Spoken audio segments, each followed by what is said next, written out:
These stories come from a Chinese forum where people share their real life experiences. I've gathered some of the most compelling tales for you. Enjoy. My family is from a rural village where everyone believes that if you want to earn big money, you should become a driver. There's even a popular saying, when a truck's wheels hit the road, fortunes follow. Of course, driving isn't easy. It's both tiring and dangerous. But the chance to make nearly 10,000 yuan a month attracts plenty of people who need to support their families. Many of my relatives are drivers, including my dad. Interestingly, my grandfather used to drive a horse-drawn cart, so you could say it runs in the family. After I graduated, I planned to carry on the tradition and become a driver myself. Unfortunately, I spent 2 years failing the Class C license exam and felt so discouraged that I had to give up. I still regret not following that seemingly sure path to a good income.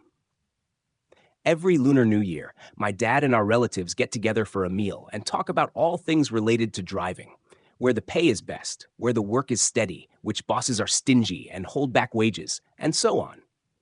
My dad also shares various driving taboos with my cousins who ride along as assistants. For instance, if an animal is blocking the road, you're not supposed to just keep going. You have to toss some money, which they call life-saving money. If you're on a familiar road but see a new turn you've never noticed before, you must stop. Never pick a route at random because it might lead straight to the underworld. And if you're driving alone at night, you should place something on the passenger seat so that no unclean spirit decides to sit there. I'm not particularly superstitious, but I find these stories intriguing and usually stick around to listen. Once, after several rounds of drinks, everyone started talking about how tough it is to be a driver. They warned me that if I had any other option in life, I should avoid this line of work because it's just too dangerous. It's not only car accidents you have to worry about, but also bizarre incidents on the road. If you're not careful, you might never know what hit you. That's when I asked them to share their experiences. Many of my relatives have been behind the wheel for 10 years or more, so they've seen and heard it all. Some things happened to them personally. Others are stories they picked up from fellow drivers. They love telling these spooky tales to give everyone a bit of a scare and help sober up after drinking. And that's how these stories ended up here for you. My cousin's uncle once shared this story from more than a decade ago, back when he was driving long-haul routes out of Shanghai. At the time, he'd partnered with a driver from another province, a gentle, soft-spoken man who practiced Buddhism with unusual devotion. He refused to harm any living creature or eat meat, and he spent his free time chanting sutras instead of chatting or going out like the other drivers. Everyone found him a bit odd, but respected his quiet determination. In those days, truckers made good money, and whenever payday came around, most would celebrate. They'd treat themselves to lavish meals, take friends out for a night on the town, or indulge in whatever entertainment the city offered. But this out-of-towner never joined in. Instead, he would wire nearly all his earnings home, then retreat to his cramped dorm room to pray. Nobody could understand why he lived so frugally until my cousin's uncle found out the heartbreaking truth. The man's daughter had leukemia. He'd already spent hundreds of thousands of yuan on her treatment, and though her prognosis was still uncertain, his wife had left the family, unable to bear the ongoing burden. The daughter now lived with her grandparents, and he had turned to Buddhism in the desperate hope that divine mercy might save her life. On one particular trip, my cousin's uncle and his partner were driving a treacherous mountain road. It was the kind of route few people travel, winding through remote hills where even cell signals barely reach. The sun was dipping low, casting long shadows across the narrow pass. Suddenly, the out-of-town driver let out a puzzled, "Huh?" and asked, "When did they build a temple here?" My cousin's uncle, startled, peered through the windshield. As far as he could see, there was just the same old desolate road. No buildings, no temple, nothing at all. "Are you sure?" he asked. "This place is in the middle of nowhere. Who would build a temple out here?" But the partner insisted he'd seen one, complete with 2 tall locust trees beside the entrance. There was even an elderly monk in saffron robes standing beneath the branches, smiling in his direction. The man's vivid description gave my cousin's uncle pause. It was far too detailed to be a mere trick of the light. And yet, he'd driven this route before and remembered no temple. Intrigued, my cousin's uncle suggested they turn around for a closer look. The partner agreed, brought the truck to a halt, and was just about to make a U-turn when a deafening rumble echoed through the canyon. In the space of a heartbeat, an entire section of the mountainside collapsed. Massive boulders and loose earth tumbled onto the road ahead, instantly obliterating the path they were about to take. The ground shook so violently that both men nearly lost their footing. Realizing how close they'd come to disaster, they stared at each other in shock. A few seconds more, just a few more meters forward, and they would have been buried beneath a landslide. Heart-pounding, my cousin's uncle jumped back into the cab, and they carefully made their way back the way they came. But try as they might, they never caught sight of any temple. At first, my cousin's uncle chalked it all up to fatigue or a trick of the mind.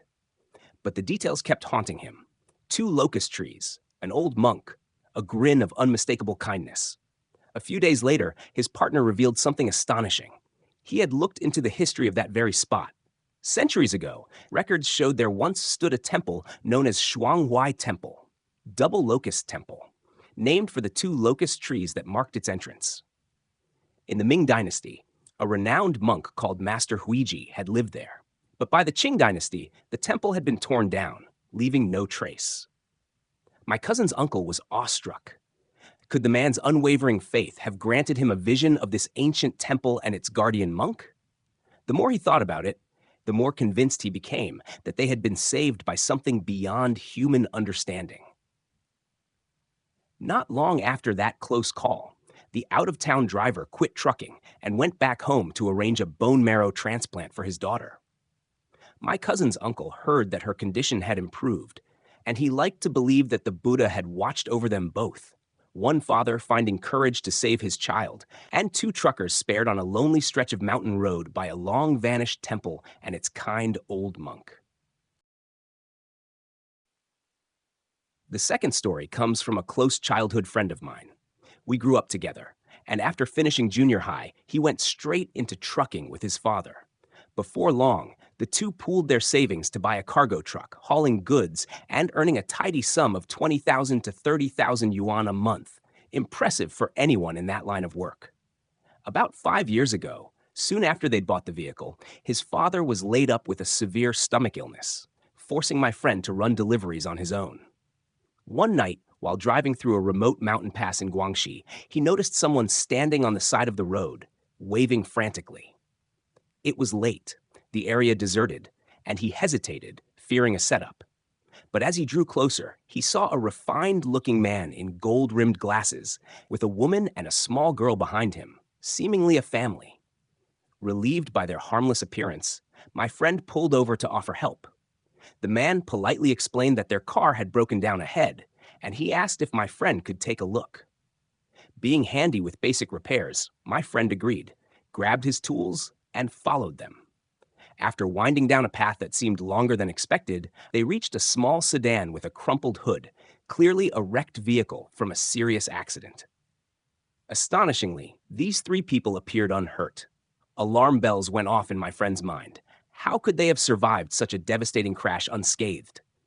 He stammered that the damage was too great for him to fix, and he tried to leave. But the bespectacled man clutched his arm, pleading desperately for help. The woman even fell to her knees, begging him to fix the car for their daughter's sake. Just then, the little girl burst into tears. In the moonlight, her tears gleamed dark red, like blood. Terror flooded my friend. He bolted, tripped on a rock, and knocked himself unconscious. When he came to at daybreak, he discovered he was at the bottom of a ravine beside the same smashed sedan, rusted and abandoned. Nearby were 3 graves, 2 large, 1 small. Feeling a surge of dread, he tried to climb out, but found himself trapped by steep slopes. Fortunately, a shepherd passing above heard his cries and hauled him to safety. The shepherd explained that 3 years ago, a family of 3 had died in a horrific accident on that very spot, and local villagers had buried them there. Determined to do right by the deceased, my friend braved the ravine again and retrieved an ID card from the wreck, which revealed the family's home province. Coincidentally, the same as his. With local help, he arranged to return their remains to their relatives for a proper burial. He admits that on the day he left their hometown, he glanced in his rearview mirror and saw three faint figures, two tall, one small, waving goodbye. The third story comes from my cousin, who heard it from a friend of his, a man named Lin Yao. Life had never been easy for Lin Yao. His father passed away when he was young, and his mother developed dementia in her later years. Now in his 30s, he remained unmarried, his responsibilities too great to allow for much else. He worked as a truck driver in Shanghai, and because there was no one left in their rural hometown to look after his mother, he brought her to live with him. Most of the drivers from our village who worked in Shanghai stayed in the same large courtyard complex, so there was always someone around to help watch her whenever Lin Yao had to go on the road. One particular morning, Lin Yao was preparing for a trip when his mother, who usually wandered about in a fog of forgetfulness, suddenly grabbed his sleeve with surprising strength and refused to let him leave. Worried about being late, Lin Yao tried to calm her, promising he'd be back soon and urging her to relax in the courtyard while he was gone. But she wouldn't let go, her frail hands clinging to him as if she sensed some unspoken danger ahead. Outside, the other drivers were honking, impatient to get moving, and Lin Yao felt his frustration rise. Unable to break free, he finally raised his voice, telling his mother not to cause a scene. Startled by her son's uncharacteristic harshness, she released him and retreated a step. Just as Lin Yao turned to leave, he noticed his mother slip something into his jacket pocket. She often performed odd, mysterious gestures, putting random objects into odd places, so he didn't think much of it. He patted her shoulder absently, hurried outside, and all but forgot about it as soon as he started the engine. That day, Lin Yao was headed to Guangzhou. It wasn't a great distance, so the boss asked him to go alone. After punching the destination into his GPS, he drove for a couple of hours, eventually turning onto a narrow, winding mountain road. The pavement became rough, the truck jostling and shaking as though it might rattle apart at any moment. Tired from poor sleep the night before, Lin Yao began to feel his eyelids grow heavy. Each bump in the road made it harder to focus, and he started slipping into a hazy half-sleep. It was in this drowsy state that he noticed a curious procession ahead. At first, he thought he was dreaming. A group of people stood in the middle of the road, hoisting a coffin on their shoulders, while someone at the front played a mournful tune on a horn.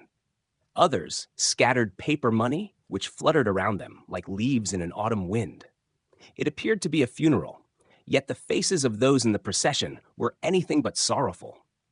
To Lin Yao's alarm, they seemed downright cheerful. They placed the coffin in a shallow grave and began shoveling dirt over it. As Lin Yao's truck crawled forward, he couldn't help glancing into the open coffin. The lid was nowhere in sight. Inside lay a figure whose features were disturbingly familiar. Lin Yao's own face stared back at him, like an image in a mirror. A jolt of cold terror shot through him as he realized they were burying someone who looked exactly like him. He froze, unable to tear his eyes away, as the figure was about to be swallowed by the rising mound of dirt. Without warning, a sharp sting shot through Lin Yao's leg. He jerked awake, adrenaline flooding his system. The mountain road suddenly snapped into harsh clarity. He was dangerously close to the edge of a gaping cliff. Acting on instinct, he stomped on the brakes. The squeal of tires tore through the silence, and the truck skidded to a halt barely a meter from the drop-off. One more second, and he would have plunged into the abyss below. His heart hammered so hard it felt like it might burst from his chest.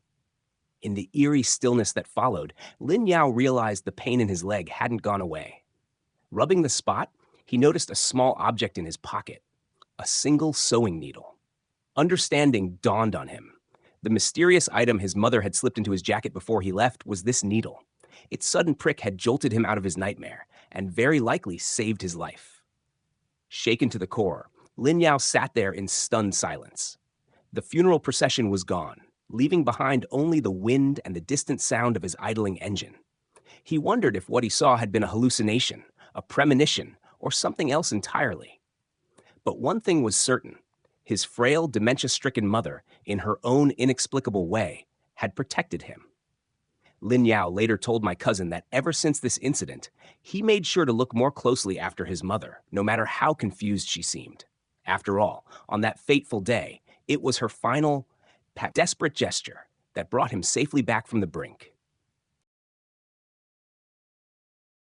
This video is brought to you by Spaz Backwoods. If you enjoy stories like this, don't forget to subscribe to my channel for more. Tale 4, The Dead End Road. The fourth story revolves around a perilous dead-end road.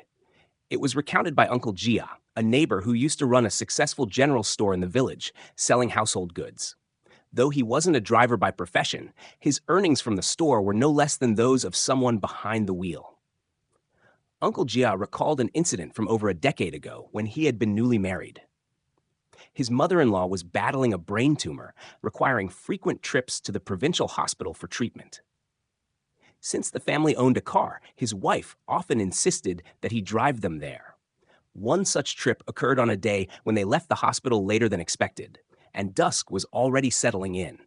Uncle Jia's brother-in-law, who was also in the car, suggested taking a shortcut he claimed would save considerable time. Skeptical, Uncle Jia asked how he knew about the route. The brother-in-law explained that he had traveled it 5 years ago with a neighboring village driver, though the road was desolate and rugged, especially the mountain section. Despite his doubts, Uncle Jia decided to give it a try, unaware that this choice would nearly cost them their lives.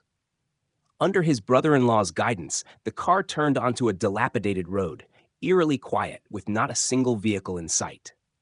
Tall weeds flanked the roadside, and the surrounding landscape felt hauntingly barren. After about half an hour, they passed through an abandoned village and entered the mountainous stretch. The road, riddled with potholes and long neglected, made for an unsettling journey as darkness fully enveloped them. As they approached the remnants of a collapsed hut, Uncle Jia's mother-in-law suddenly exclaimed, "Why are so many people standing outside?" Her remark sent a chill through the car. Uncle Jia glanced out, but the car's headlights illuminated only empty surroundings. "What are you talking about, Mom?" the brother-in-law asked nervously. "There's no one out there. You must be seeing things again. The doctor did say your brain tumor was pressing on your optic nerve, which could make your vision blurry." Angered by his dismissive tone, the mother-in-law snapped, "You little brat. My eyesight might be poor, but I know what I saw. There was even a young girl in a red dress among them. Such a lovely child." Hearing this, a cold sweat broke out on Uncle Jia's back. Though not a professional driver, he had often heard eerie tales from the local drivers about haunted roads. Alarmed, he pulled the car to a stop and declared, "This road feels wrong. We shouldn't go any further. Let's turn back." His brother-in-law, visibly unsettled, nodded in agreement. Retracing their path, they passed through the deserted village again, where a few dim lights flickered in the distance. With the treacherous road behind them and night deepening, they sought refuge with a local family. When asked why they had come to such an isolated area, Uncle Jia explained their shortcut and the strange occurrences along the way. The villagers were shocked. "You're lucky to be alive," one exclaimed. "That mountain road has been a dead end since a massive rainstorm caused a landslide 3 years ago. The road ends in a sheer cliff. Many have died driving off it at night, unaware of the danger, including a little girl in a red dress." A shiver ran down Uncle Jia's spine. Could they have encountered the spirits of those who perished? He demanded to know why no warning signs had been put up. The villager, surprised, replied, "There's a sign not far up the road, near the ruins of an old mountain god's temple. Didn't you see it?" Uncle Jia was dumbfounded. He had driven slowly and carefully. There was no way he could have missed such a sign. But when he thought back, the collapsed hut where his mother-in-law had spotted the figures matched the location of the old temple. It dawned on him. They had been lured toward the cliff by vengeful spirits. If not for his mother-in-law's inexplicable ability to see them, they might not have turned back in time. The ordeal left Uncle Jia shaken. That night, his mother-in-law suffered restless dreams, and he himself fell gravely ill upon returning home, bedridden for over 10 days. Since then, he has sworn never to drive at night again. Tale 5, The Fox's Omen. The fifth tale comes from a friend who has been driving a taxi in the county for 4 or 5 years. Though he earns a modest living, rising property prices have crushed his dream of buying a house in town. Resigned to his situation, he commutes daily from his village to the county, often giving neighbors a ride for free when they have errands to run. One misty morning, after a rainy night had left the road slippery, he set off cautiously with a few passengers. Midway through their journey, a white fox appeared in the middle of the road, sitting still and staring at the car. Surprised, he stopped abruptly. Wildlife wasn't uncommon in the area, but this fox's behavior was unusual. It didn't budge, as if it had a purpose. As he debated what to do, a deafening crash erupted ahead. Flames and smoke filled the air, accompanied by the screeching of brakes and cries of anguish. A massive pileup had occurred just up the road, involving 7 or 8 vehicles. His breath caught. If not for the fox, he would have driven straight into the deadly chaos. As he processed the near miss, the fox remained unmoving in front of the car. Impatient, one passenger, an affluent woman named Mrs. Lee, decided to chase the animal away. The moment she stepped out, a speeding car came out of nowhere and struck her. She was killed instantly, her blood staining the expensive fur coat she wore. The fox, its purpose fulfilled, finally walked away. Shaken, my friend recalled an incident from 2 years earlier when he had rescued a fox cub playing dangerously close to traffic. Could this be the mother fox repaying his kindness by saving his life? Sometimes the most inexplicable occurrences have their roots in acts of compassion.